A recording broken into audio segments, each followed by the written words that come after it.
And roads affects the lives of every single person. Roads impacts industry, agriculture and trade. As leading economies, the United States and India can strengthen the global economic recovery, promote trade that creates jobs for both our people, and pursue growth that is balanced and sustained. Is there anything else you want me to help you with? So may I take a few minutes of your time, please? Can I please have your name along with your number? Focus on the president's trip to India and throughout Asia. Big controversy as to what the real cost of the trip. It costs about $200 million a day for this entourage to go. $200 million a day, 3,000 people, $500 million. It's going to be somewhere around there. Some people say that it is up to $2 billion for 10 days. These people's fate in life was assigned to them by birth. They're at the bottom of India's caste system. It is cheaper to get health care in India. Who would have guessed in India?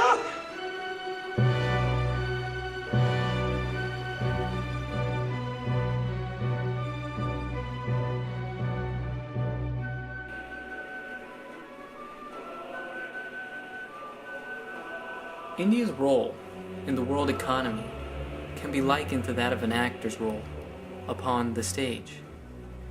Their performance is being evaluated by a world audience looking to become its next biggest fan. India's growing global role is also important to keep track of. China is a very large growing country and is picking up most of the world's attention, even though India is easily of comparable size and potential. Until very recently, Indian culture has shown little transition from the extreme social inequality which has plagued the nation for thousands of years. Indian society has been traditionally based on a caste system, ranging from very impoverished lower class, or the untouchables, to an extreme upper class, which account for the vast majority of wealth within the nation. Despite India's national constitution of 1950's supposed abolishment, the caste system remains deeply rooted within their current daily lives. In the most rural areas, little has changed over the past 1,000 years with regard to inequality. Unfortunately, India's economy has suffered greatly from lingering corruption and self-serving leadership at the hands of the minority upper class. While extremist concepts such as the untouchables is no longer prevalent, until the early 1990s, the social and financial equality common in many westernized countries seemed unattainable. This is evident in India's wealthiest 5% of the population, contributing to over half the nation's GDP. A lot of India's economic infrastructure is either very outdated or it's simply extremely inefficient. There's a lot of bureaucracy in India which prevents their businesses from really being efficient. Infrastructure is key for economic growth. This is shown through China's heavy investment in infrastructure.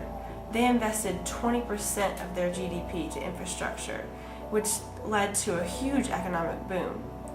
India, on the other hand, only invested 6% of their GDP to infrastructure. In 1991, India underwent a huge political reconstruction. Ever since, the import sector has gone up 34.3%, and in the export sector it's gone up 18.11%. On the heels of significant IMF bailout funding in 1991, India began the reform which is largely referred to as the economic liberalization of India. This reform marked changes with regard to international trade, deregulation, taxation, privatization, and much more. These policy changes look to align India's government more closely with capitalism rather than the socialistic methods which they had practiced in the past. However, such drastic reform was greeted with a lot of hostility. The 1991 assassination of India's Prime Minister did little to inspire the entrance of healthy foreign business.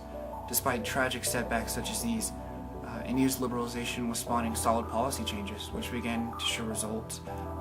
These changes noted drastic efforts to launch India onto the world stage more so than ever before. With India's huge population, a need for natural resources is imperative. In fact, external trade in India is 20% of its total GDP. The quality of the roads, bridges, and buildings is important, that they're built to last. Quality infrastructure can refuel growth. But how can India do this? Foreign direct investment.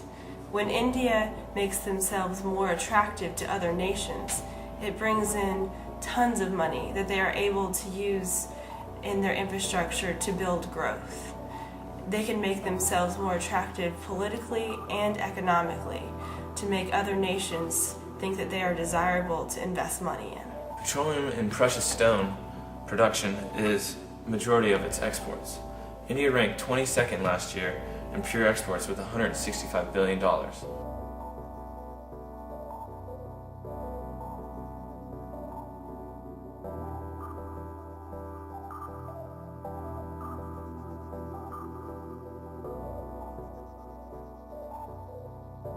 India is ranked 15th in the world in volume of imports, with $253 billion annually.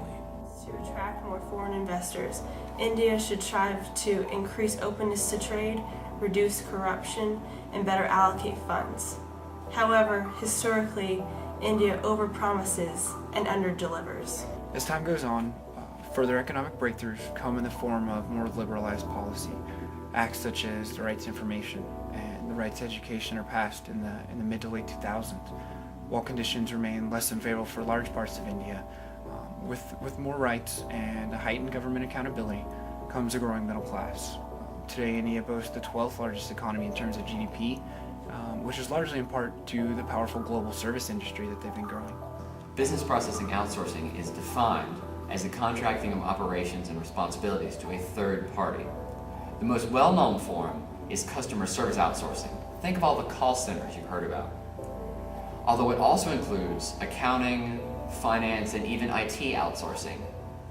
India is one of the first major targets of this business processing outsourcing that began in the late 90s. Now you may be asking yourself, why India? One of the most important reasons is that the cost of fiber optic lines and internet equipment, as well as telecommunications equipment, dropped significantly in the mid to late 90s. Whereas at one time it would have been prohibitively expensive for companies to move their processes to India, or any other foreign country for that matter. It became much cheaper and efficient at that time. India also had a low-cost English-speaking labor force, which is one of the few countries around the world that had both low-cost labor and labor that could speak English efficiently.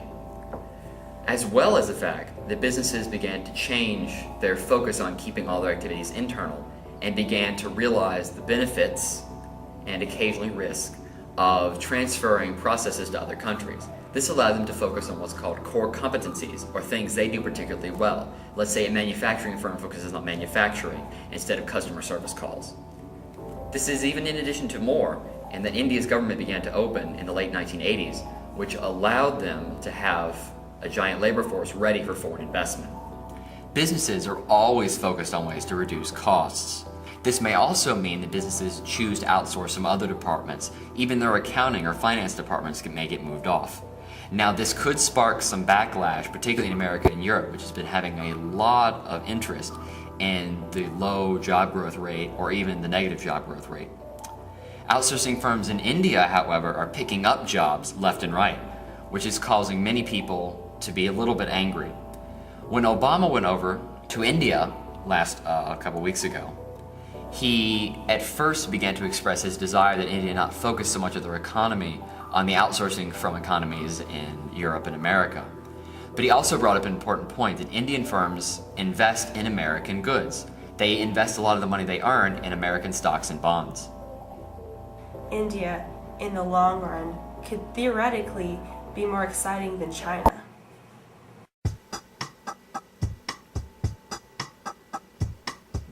Gone the form of man, and absent are the basic needs, taken, replaced from the plan, and substituted with these. Medicine walls, windows, cages, sages, floor lamps, aisles, dials, data, fiction, novels, entry tests, blisters, acres, Rhonda, maker, taser, cater, Peggy, legs, password. Right hand, it's not hard to judge.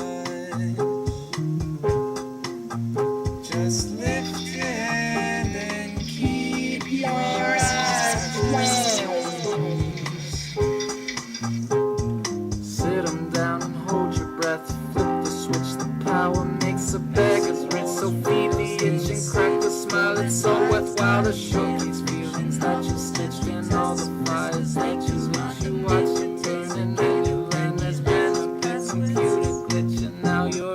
chair and someone else is at the switch.